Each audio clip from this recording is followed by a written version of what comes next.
Welcome to this week's episode of Lagni-POD. I'm your host, Rob Holbert. We got a shorter staff here. We got a few less people than usual. So in number, not stature. Yeah, right. Scott Johnson. I'm Brady Petrie, and I'm Kyle Hamrick. This is it. This is just a boys' club here today. That's it. We got bare bones. All right. Well, Scott, you have a big story this week. The cover story on DUIs and specifically the how the law enforcement are kind of really hammering this thing, going down in a little different road with the way they're prosecuting it, and being a little harder on some of the prosecutions. Yeah, I mean, I think it's really apparent that there's a lot of people are just done with DUI deaths. I mean, there's been 3 really tragic ones in the last 6 months, and we had Nolan McDavid and the Thanksgiving weekend, November, and we had someone killed at an intersection in Mardi Gras. Catherine. Oh yeah, and then we had Catherine Smith back in September of last year, and beloved people, every one of them. The other drivers all walked away from the wreck basically. With little to no injuries. No injuries I know of.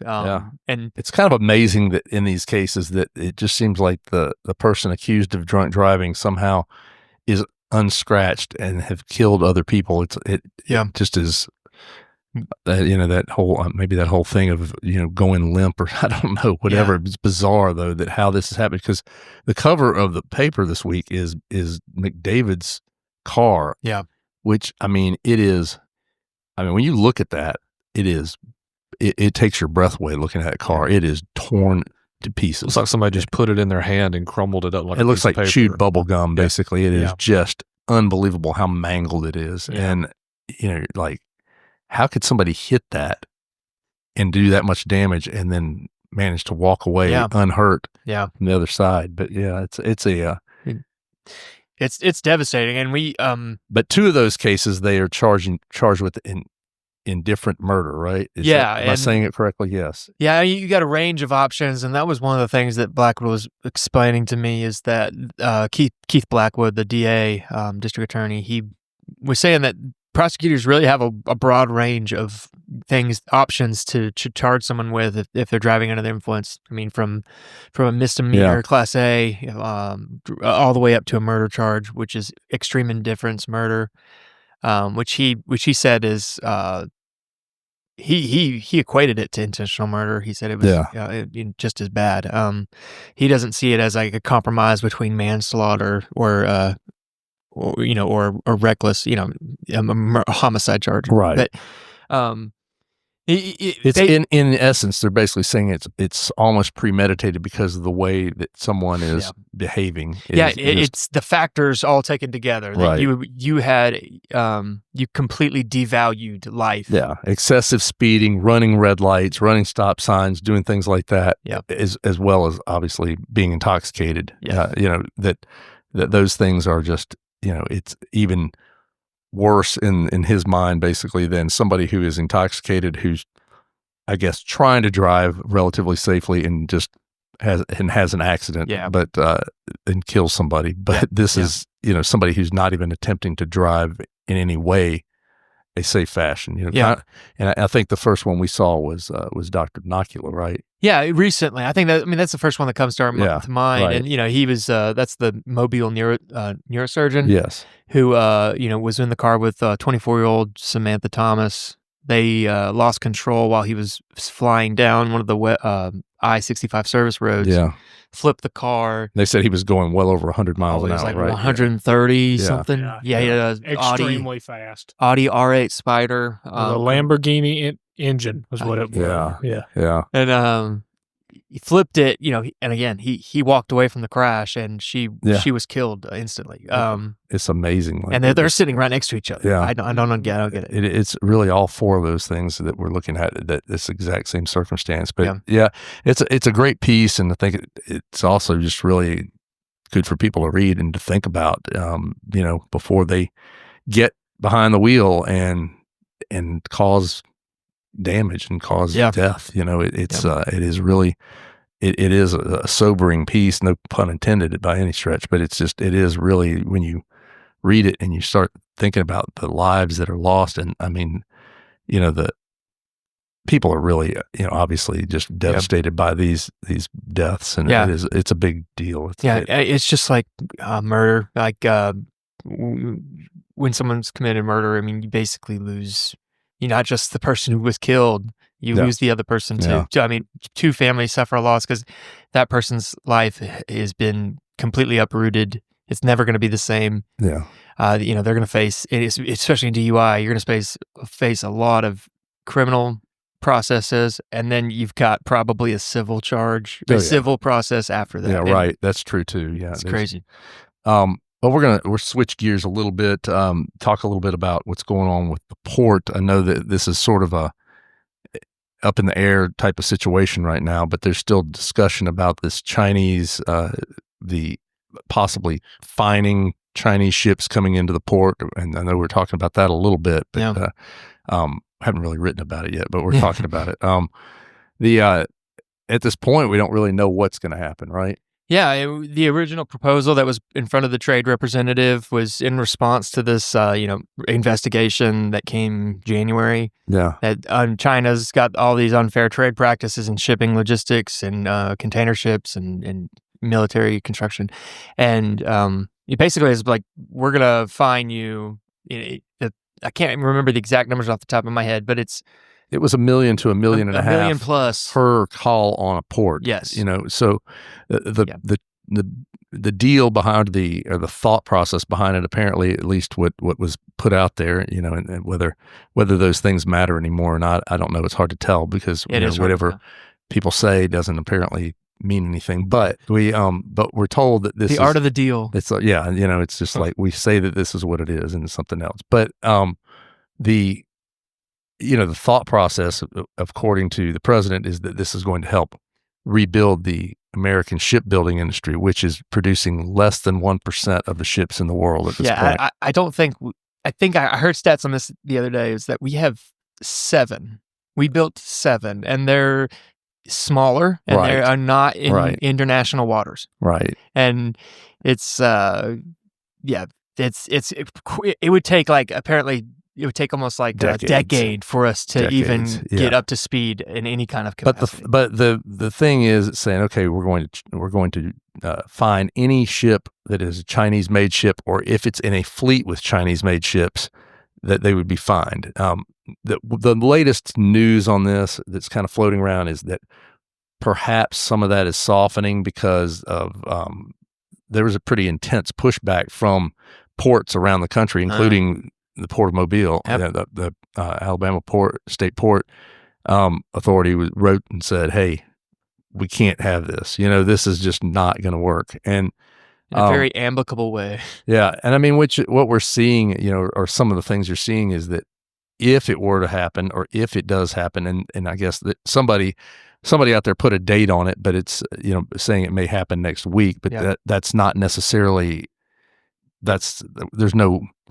There's nobody in the administration who has said that date, so that doesn't necessarily mean that it's going to happen on that date. But if it does, basically the ports, there's some talk that ports like Mobile may be left out in the cold because they would be trying to coalesce everything on much larger ships. Although Mobile can take the larger ships now, but trying to get to really big ports and then just use rail and trucks to get them around the country, right? This is what they did during COVID, right? They all just like San Francisco? It was L.A. They all just like were mooring off the coast, and they were just all trying to consolidate in one spot. And basically, it's catastrophic, and you don't want that. You're going to back up everything. Supply chains were a huge issue in COVID. We don't want any of that. I mean, all that equals is just extreme inflation. Well, I think so too, but I mean, that I guess remains to be seen what happens. But it really is. I mean, the head of the Port Authority, wrote to the trade representative, the Trump administration's trade representative, a couple of weeks ago, and said, doing this will be very damaging to what Port of Mobile is doing. I mean, we look at, and I think some of the stuff we were reading yesterday is saying, particularly harm would be container shipping and automobiles to the biggest things that we do here. And so, it would be pretty tough, I think, for the port if that sort of thing started happening. Hopefully, as we're sitting here today, there was a 90-day pause on some of the tariffs, at least some of the punitive tariffs, or as they call them, reciprocal. I would say punitive, but and then, there would still be the 10% baseline tariff that's going to stay in place. So there is going to still be tariffing going on. And I had a friend of mine who said, I have to read this, but sent me a text and said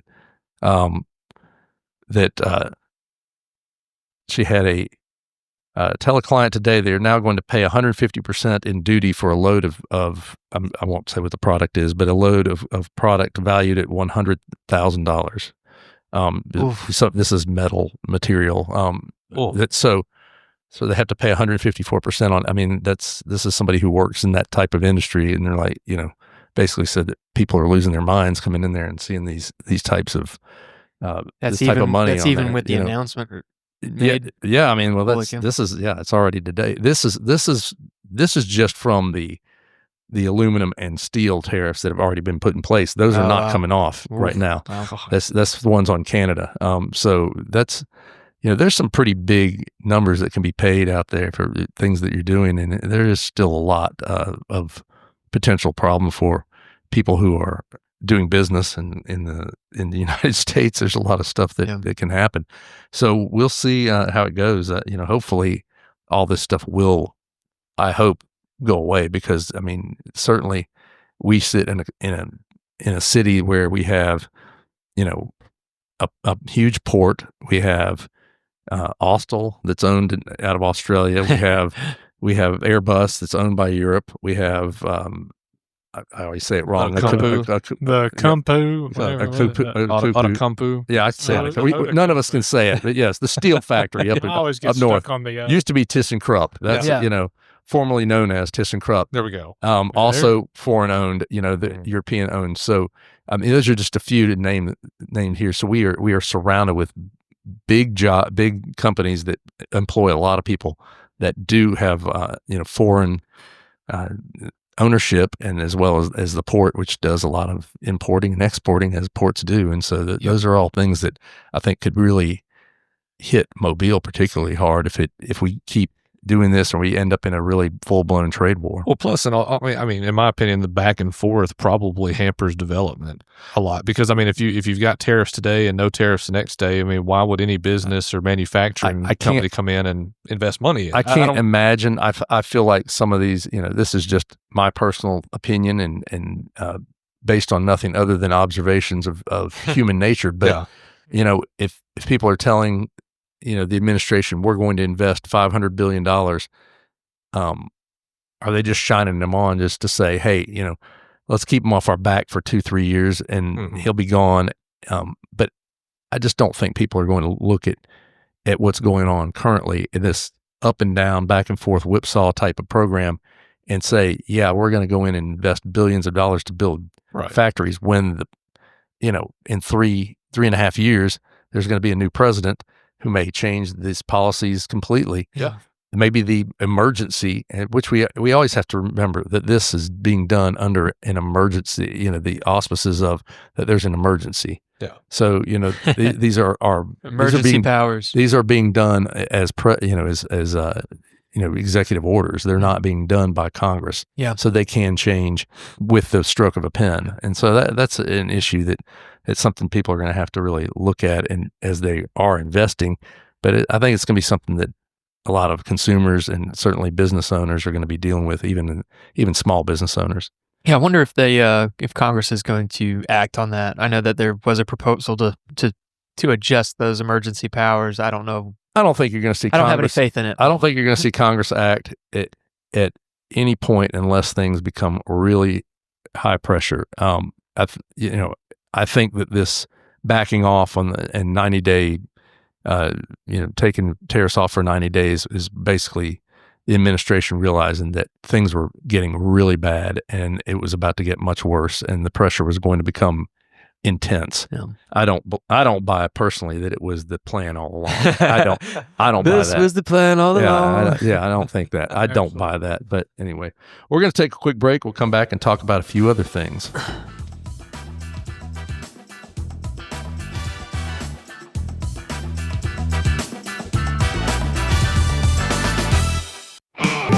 Down in our Alabama town, Lanyap Daily is on the beat. For just $6.50, it's all the news, keeping local folks in the loop. Well, Lanyap Daily, every single morning, catching up on stories while the coffee's pouring. The local truths on every page, news for the folks of every age. It's just $6.50 a month for Mobile's daily news, Lanyap Daily. Get signed up now at lanyapmobile.com and help keep Mobile funky.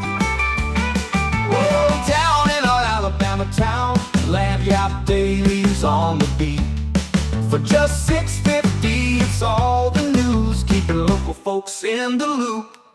Oh, Lanyap Daily, every single morning, catching up on stories while the coffee's pouring. The local truths on every page, news for the folks of every age.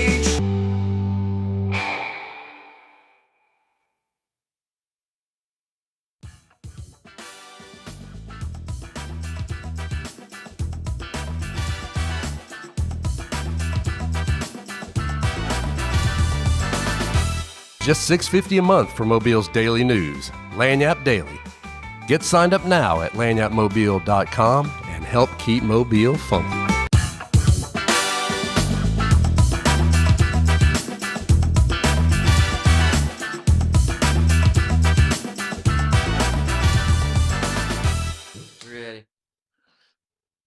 And we are back.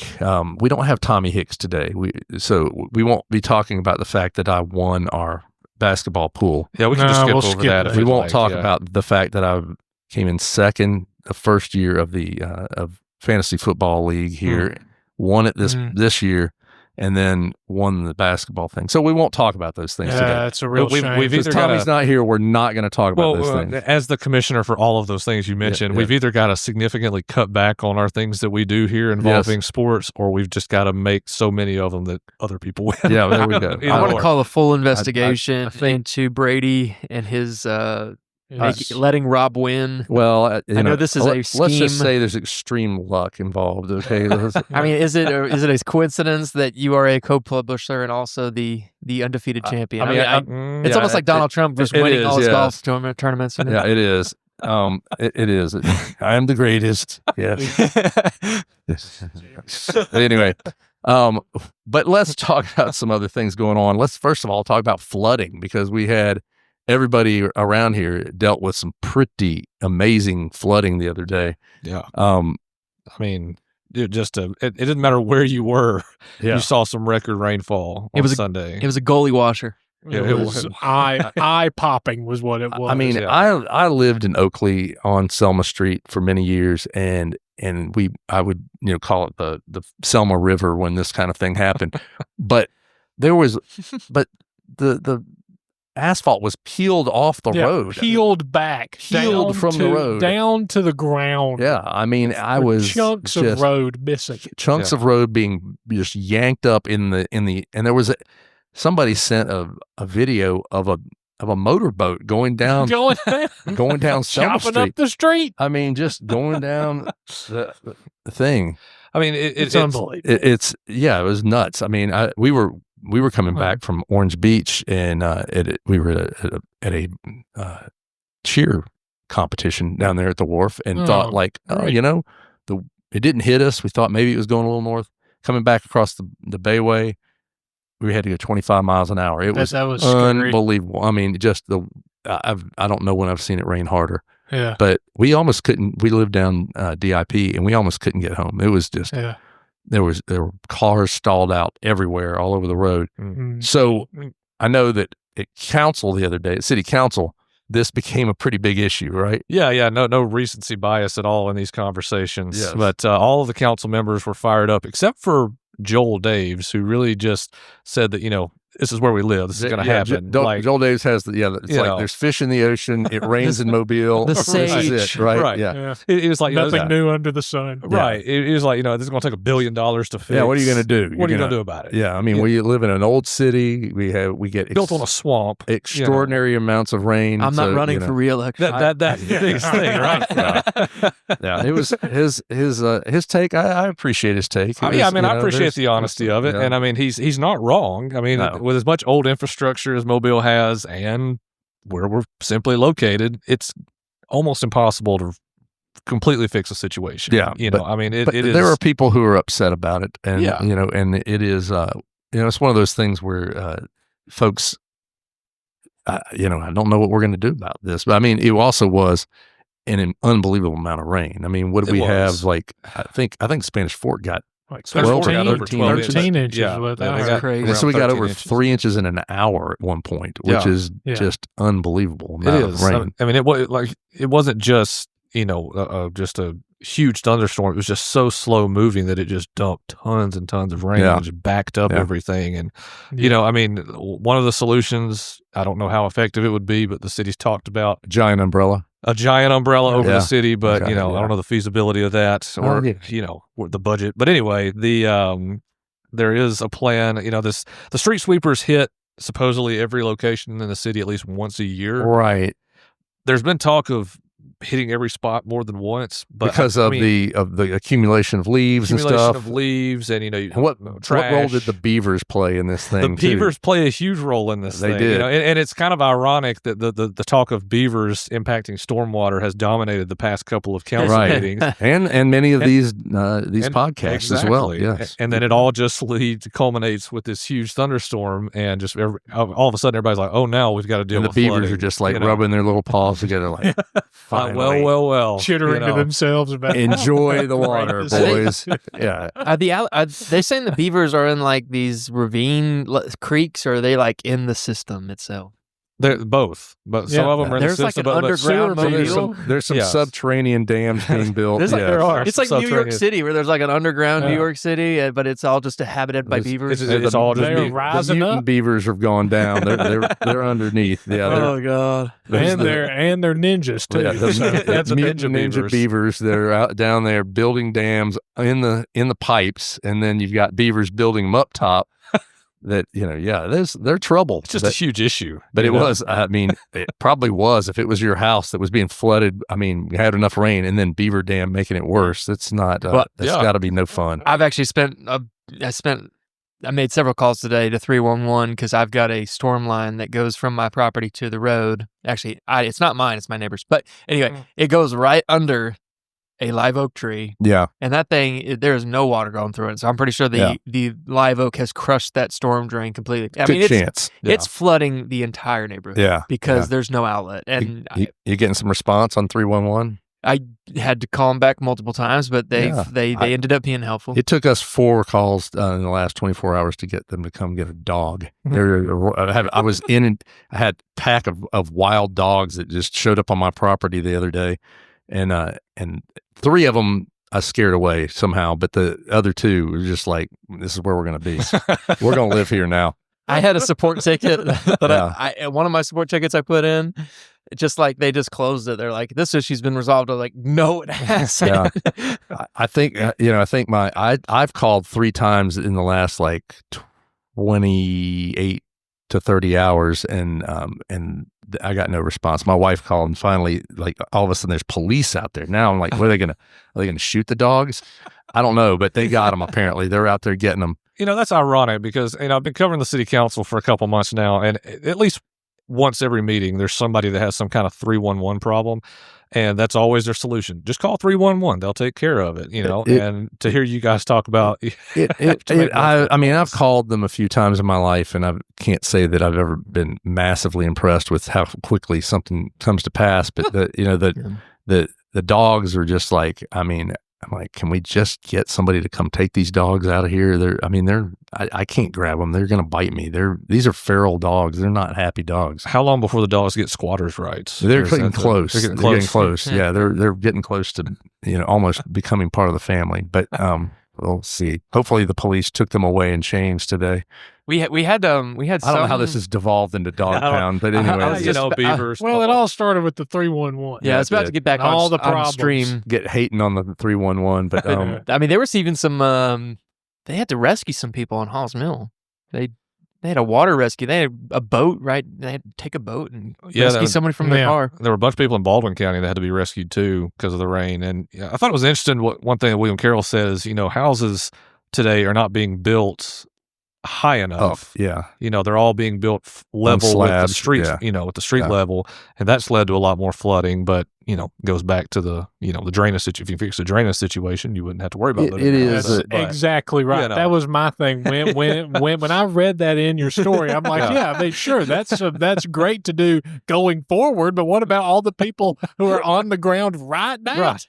And are getting washed out. It is we just got to elevate. I mean, everybody on stilts. Yeah, sort of. Let's just not fix the problem. Let's just build on stilts, and we'll be okay. I don't. It is. That's a tough one. We. Speaking of water issues, also that's a segue. We are going into Big Creek Lake. The fight over Big Creek Lake, which is getting sort of like Branch Davidian-ish. It's like getting Ruby Ridge. It's getting this point. I'm getting very concerned. It is. It's going to be something else, man. I like the Gadfly this week. Basically like the freedom. William Wallace. William Wallace. They'll never take our lake. You'll never take my fly rod. Kay Ivey, the long shanks. Yeah. It's But so the story, of course, is. Moss shut down Big Creek Lake to recreational, saying, "Look, we got to protect our water." Shane Stringer, representative, filed a bill up in Montgomery to basically say that utilities do not have the right to close waterways that they're in control of, which has not been passed, but he's trying to get that done. Yep. Then Moss came out there. They had a hearing up in Montgomery that was packed with angry fishermen. and the malls, the head of malls is saying, look, we got to close this down because of, brought up a couple things that we had heard of giant salvina, the grass, but then there was also what? An impending zebra mussel invasion. Zebra mussels. Not just zebra mussels. Yeah. Russians. Yeah, Ruski zebra mussels. Yeah. Dropped in from Siberia.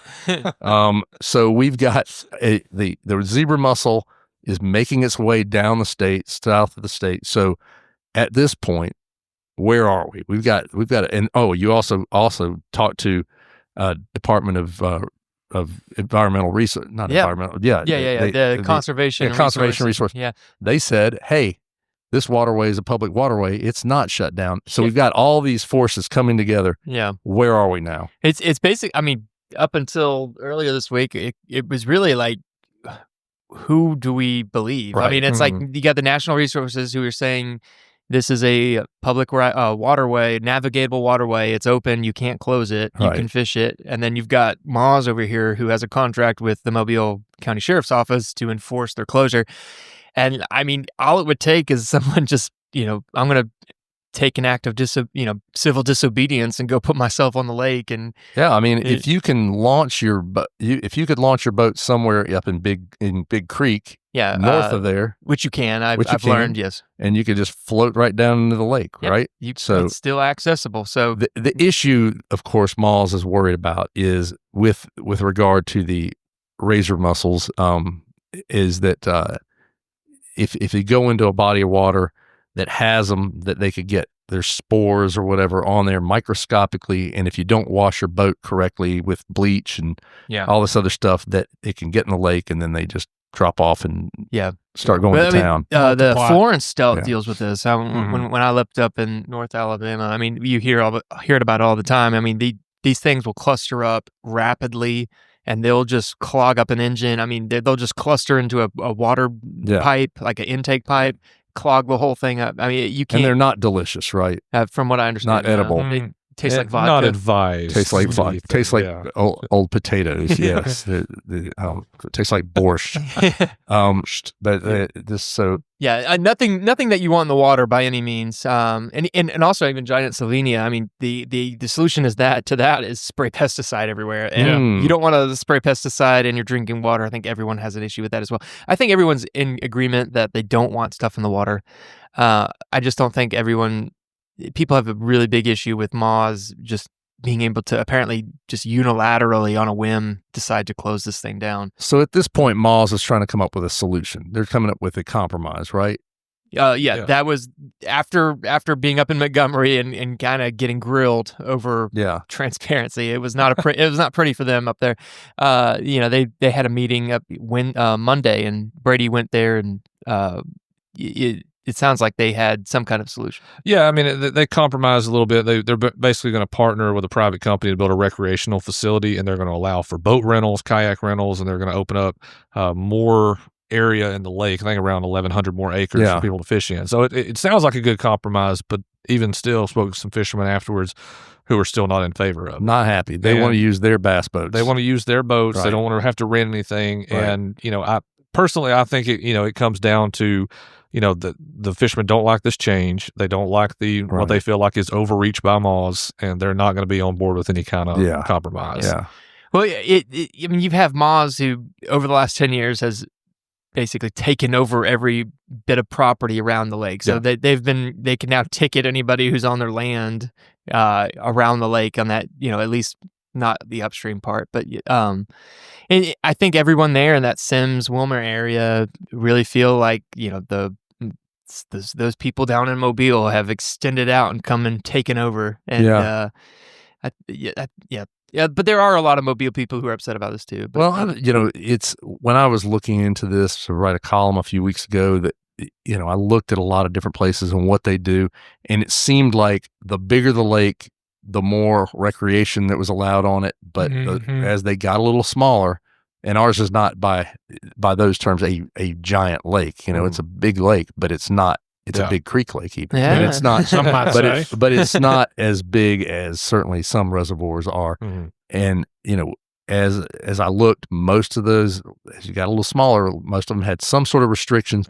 They only allowed, they don't allow gas engines on the water. They have their own boats, that kind of thing, or they don't allow swimming. They don't allow fishing. They don't allow some of those things. But which seems like where we're headed. Yeah. The question is, are people going to, are they going to do this whole thing of we're going to have a boat rental and all this kind of junk, and nobody's going to use it because they want to use their own boats, or or can they? Is there a public launch up Big Creek somewhere? No, I think it's all private launches. But I was told by someone told me, he's like, we could put boats in the water right now. There's plenty of people who have access, small enough boats where they could just toss them off the bridge or what, there are plenty of that they have ramps some access up there, that they have some places where they could get in. The issue is, I mean, if you're the line with protecting the lake is you do have a highway going over it, so hazardous materials are crossing over it every day. That's an issue in and of itself. You've got Highway 98 going right across it. You also have two oil pipelines running under it. Well, so it's just I don't know. It's not a good. I don't know. It's a difficult issue. Is it olive oil? I mean, is it what is a it? great question. Something because the clams could be good with that. Potato oil with the salvia. Mix a little salvinia in there and some olive oil and clams. Salvinia salad. You could, you get a little oil. It's good. I don't know. Yeah, it seems to me what makes the most sense is just build some piers out there, build some nice piers for folks, big long piers, and let them go fish off of it. But they might not like that either. I don't know. But it's but that just seems like the easiest thing. Then you avoid the whole thing of boats being in the water and clam residue or whatever getting all over it, mussel residue. It just that seems like the easiest thing. But who knows? It's going to continue. This is not over by any stretch yet. Yeah, and I mean, I don't know if the people who are upset are going to take this as a solution. I mean, I think they're pretty ideological that they're against this quasi-governmental utility. shutting things down like this. I wouldn't be surprised if it moves on. I don't know how far it'll get, but do you think there's going to be, I know there's been some sort of whispers of just like, we're just going to put boats in the water and go anyway and see what happens. Is that, y'all think that might come to pass? I think so. Yeah. I think it's going to reach that point. I mean, one fisherman I spoke with said as much. He said, we're going to put our boats in the water anyways. And I was like, all right, just let me know. There's when it goes down, It's going to be something. Rumor is that there's going to be some political campaigns, sprouting out of this too. So, I mean, which is going to be fascinating because mayoral candidate Barbara Drummond sits on the board of laws. Yeah. So, well, all right, guys. Well, that's all we got for this week. Thanks a lot for listening, folks. And we will be back next Thursday with the next Lagni-POD. Y'all have a great week.